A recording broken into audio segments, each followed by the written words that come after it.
안녕하세요, 학생 여러분. 자, 오늘 사회 수업은 바로 7차 시 세계 여러 나라의 면적과 모양을 살펴보기 두 번째 시간으로 이러한 그 학습 주제로 공부를 하도록 하겠습니다.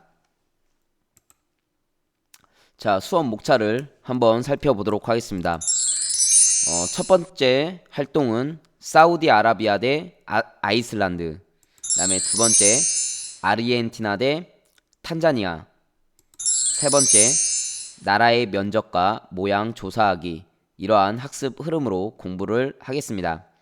마치 수업 활동 1번과 2번은 축구 경기처럼 이렇게 맞붙는 그런 형식으로 한번 써 보았습니다.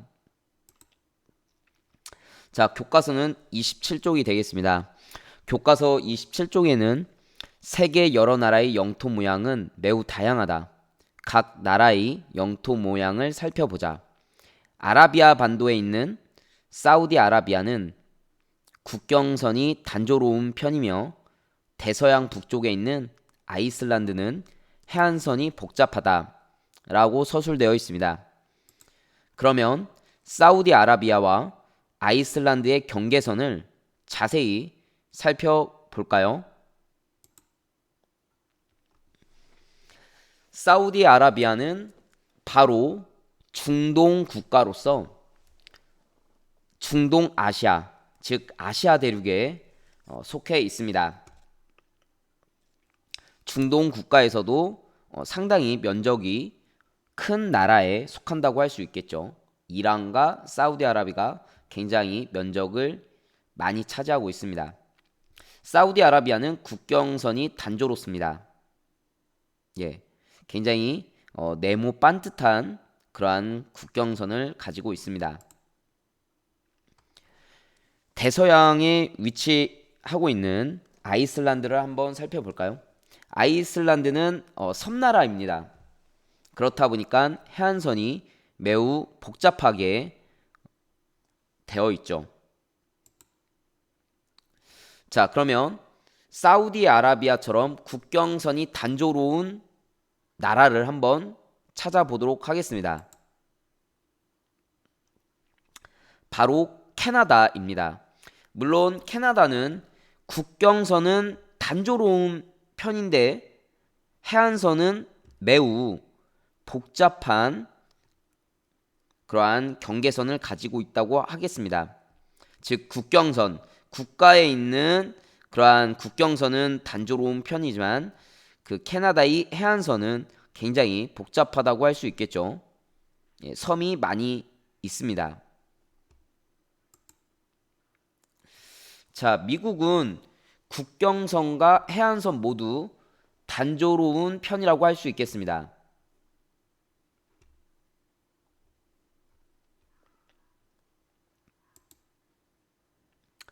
자, 이번에는 이집트입니다. 이집트는 국경선과 해안선 모두 단조로운 편이라고 할 수 있겠습니다. 그 국경선이 잘 안 보이시겠지만 이 하얀선으로 되어 있는 부분이 바로 이집트의 국경선이 되겠죠. 그래서 나중에 우리가 교과서 30쪽에 살펴보겠지만 이 아프리카 대륙은 이렇게 반듯한 국경선을 하고 있습니다. 그 이유에 대해서는 오늘 수업 마지막 부분에서 설명을 드리도록 하겠습니다. 해안선도 굉장히 좀 단조로운 편에 속한다고 할 수 있겠죠. 뭐 섬이라는 부분이 없으니까요. 자, 이번에는 아이슬란드처럼 해안선이 복잡한 나라를 찾아보도록 하겠습니다.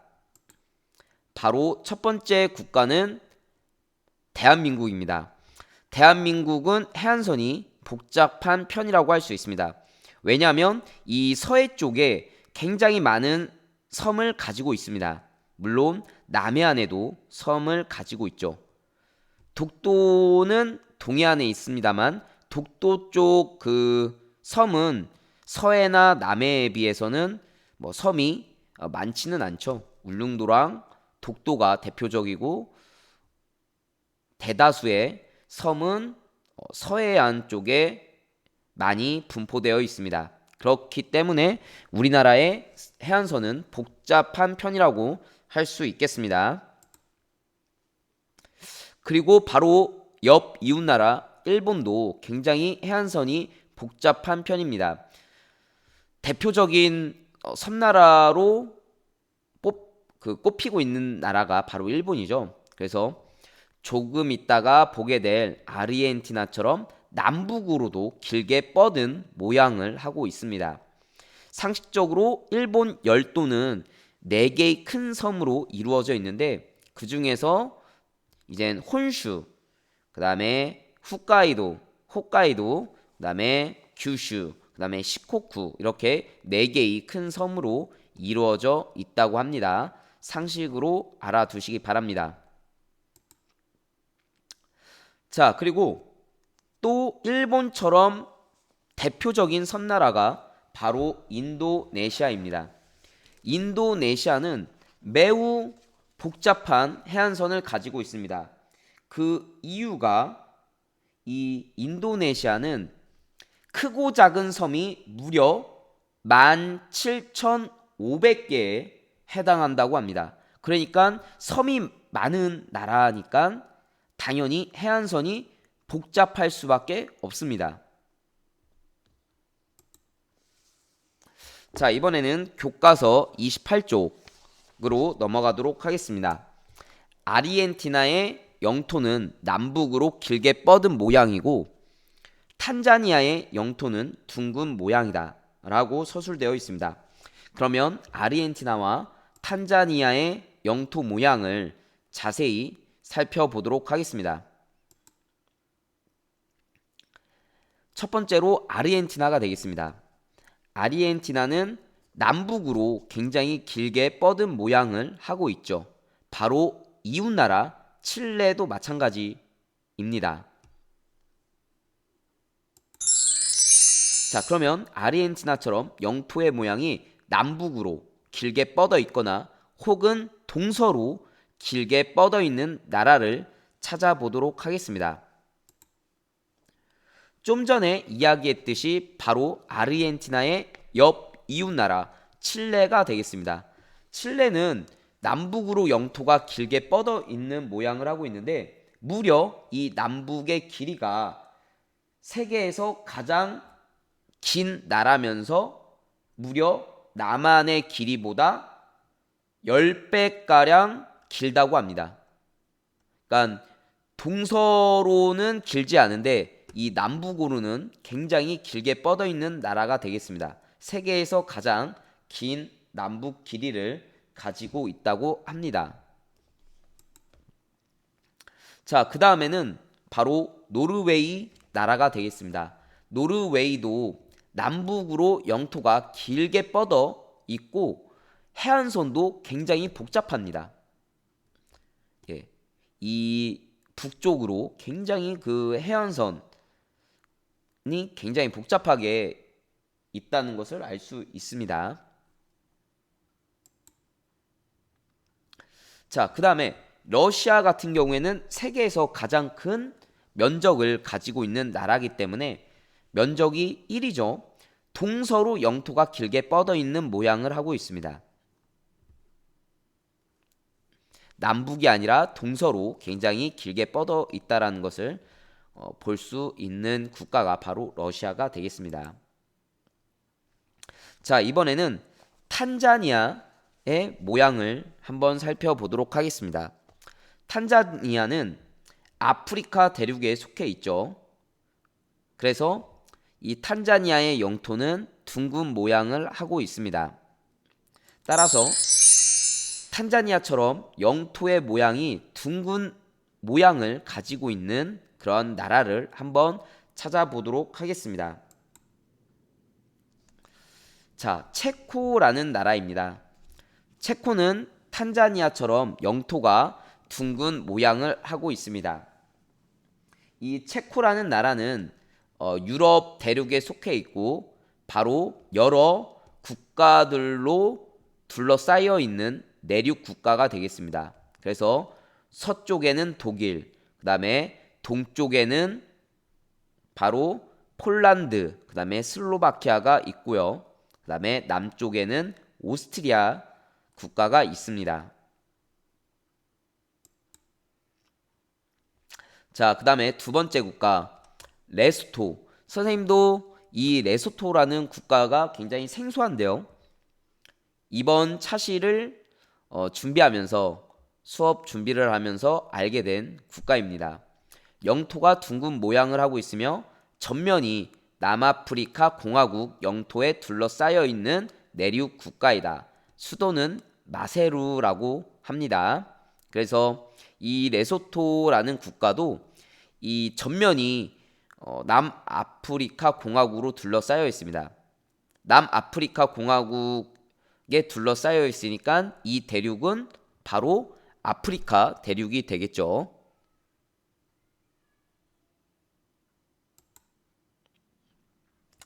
자, 이번에는 교과서 29쪽으로 넘어가도록 하겠습니다.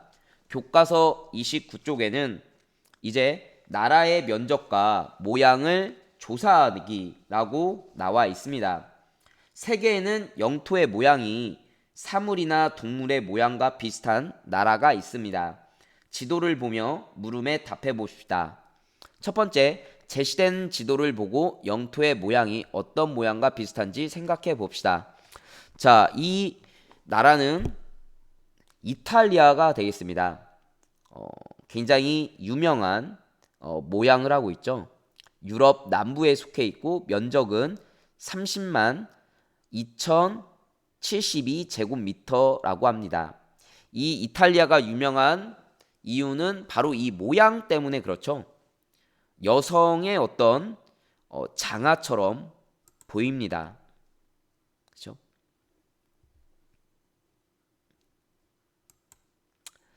자, 두 번째는 이제 조사하고 싶은 나라를 정해서 여러분들이 그 나라의 면적과 모양을 한번 알아보는 시간이 되겠습니다. 여러분들이 가지고 있는 스마트폰 또는 스마트 기기를 활용해서 여러분들이 조사해보고 싶은 나라를 정해서 그 나라의 면적, 그 다음에 위치, 그 다음에 모양을 한번 적어보시기 바랍니다. 선생님이 예시 국가를 갖고 와봤는데 바로 대한민국이 되겠습니다. 대한민국은 아시아 대륙의 동쪽에 위치해 있죠. 그래서 동부가 세 나라, 대한민국, 일본, 중국이 바로 동북아시아에 소속되어 있다고 할 수 있겠습니다. 면적은 약 22만 제곱킬로미터라고 했고 이 면적은 남한과 북한이 합친 면적이라고 이야기했었습니다. 모양은 바로 호랑이의 모습과 닮았다라고 할 수 있겠습니다. 그래서 예로부터 우리나라는 이렇게 호랑이를 굉장히 중시했었죠. 그리고 지난 시간에는 또 선생님이 서울 88 올림픽을 이야기하면서 호돌이가 마스코트였다라고 이야기를 했었습니다. 그만큼 우리나라에서는 이 호랑이에 대해서 굉장히 좀 숭배하는 그러한 나라고 이 한반도의 모습도 굉장히 호랑이의 모습을 하고 있죠. 그렇지만 일제강점기 시대 때 일본 사람들은 우리의 이런 호랑이의 정기를 무너뜨리고자 이 토끼라고 이렇게 약하게 불렀었죠. 그렇지만 우리나라는 굉장히 그 호랑이의 용맹함 그런 국가라고 할 수 있겠습니다. 자, 선생님이 또 예시를 갖고 왔는데 바로 이번에는 태국, 타이라고 하는 그러한 국가인 태국을 가져와 봤습니다. 위치는 아시아 대륙의 남쪽에 위치해 있다고 할 수 있겠습니다. 면적은 약 51만 제곱킬로미터라고 합니다. 모양은 코끼리의 머리 모습과 닮았다고 합니다. 선생님이 한번 태국의 그러한 국경선을 갖고 와 봤는데 빨간색으로 이렇게 쳐 있는 부분이 바로 태국 경계선이 되겠죠.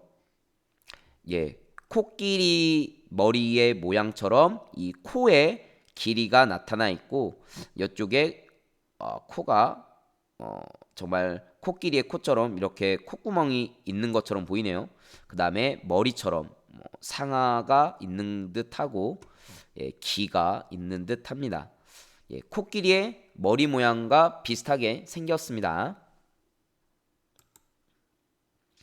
자, 이번에는 교과서 30쪽으로 넘어가도록 하겠습니다. 교과서 속으로 국경선이 반듯한 나라도 있을까?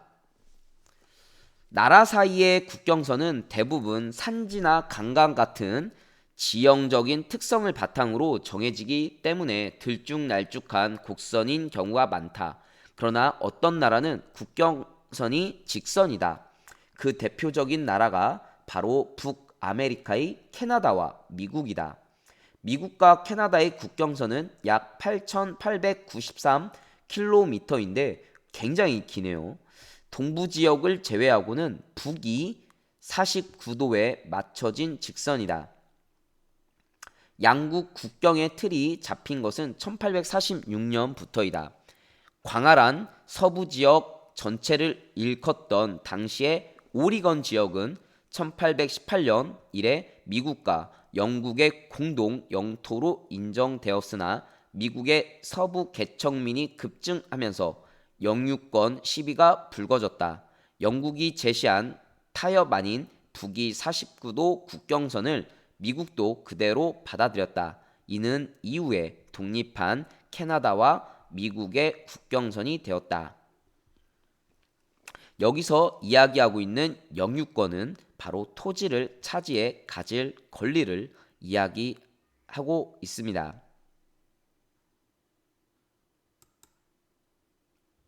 그래서 이 북위 49도의 이러한 반듯한 국경선을 가지고 있죠. 그리고 이 국경선이 바로 약 8,893km에 해당한다고 합니다. 자, 그 다음에 교과서 30쪽에 보면 미국과 캐나다의 국경선이 사진으로 나오고 있는데 이렇게 미국과 캐나다의 국경에서는 나무를 심지 않고 경계를 나누어 놓은 직선 모양의 국경선을 볼 수 있다고 합니다. 자, 그러면 반듯한 나라가 미국과 캐나다밖에 없느냐? 그건 아닙니다. 바로 선생님이 보여주고 있는 이 아프리카 대륙도 예전에 이 영국과 프랑스의 식민지로서 있었기 때문에 이 영국과 프랑스가 굉장히 자로잰 듯하게 이러한 국경선을 나눠 놨었어요. 그래서 이 아프리카 대륙이 영국뿐 아니라 다른 서구 열강들 역시 아프리카 대륙 각지에서 영토 싸움에 뛰어들었다. 따라서 아프리카의 많은 나라는 위도와 경도선에 따라 분할되었고 다른 대륙보다 직선으로 된 국경선이 많아지게 되었다. 이러한 서구 열강들의 어떤 침략이 있어서 이러한 국가들이 이제 자로잰 듯한 그러한 직선으로 된 국경선이 많다는 것입니다. 1914년 아프리카 대륙의 국경선이고요. 현재 아프리카 대륙의 국경선입니다. 이 이집트, 리비아, 그다음에 알제리 이런 부분은 정말 자로잰 듯하게 직선으로 되어 있죠. 수단도 마찬가지고요. 좀 아프리카 대륙의 아픈 역사가 경계선에 담겨져 있다고 할 수 있겠습니다. 오늘은 세계 여러 나라의 면적과 모양을 살펴보는 두 번째 시간을 가졌습니다. 세계에는 여러 모양을 하고 있는 나라들이 참 많았죠.